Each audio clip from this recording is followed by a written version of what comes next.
Research methodology, physical therapy, muscular dystrophy, தசை சிதைவு நோய். இது பார்த்திங்கன்னா இடியோபதிக்கு என்ன காரணம்னே தெரியாது. குழந்தைகள் குறைந்தபட்சம் அவங்களோட டீனேஜ் 16-18 வயசுக்குள்ளேயே ரெஸ்பிரேட்டரி சிஸ்டம் சொல்லக்கூடிய சுவாச கோளாறு மூலமாக இறந்துக்கிட்டே இருப்பாங்க. அவங்க பிறந்ததுலேருந்து இறக்குற வரைக்கும் இன்ஃப்ளேஷன் மட்டும்தான் மருந்து மாத்திரை குணப்படுத்த முடியும். மற்றபடி இயன்முறை மருத்துவம்னு சொல்லக்கூடிய ஃபிசியோதெரப்பி தான் இந்த தசை சிதைவு நோயோட குழந்தைகளை அவங்க ஆயுட்காலம் வரைக்கும் உதவியாக இருக்கும்.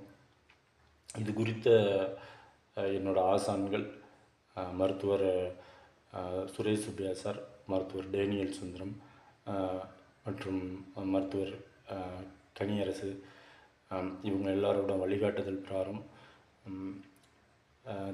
2003 இதை பற்றிய ஒரு விழிப்புணர்வு நம்ம நாட்டில் வரணுன்றதுக்காக இந்த பதிவை ஷேர் பண்ணுறேன்.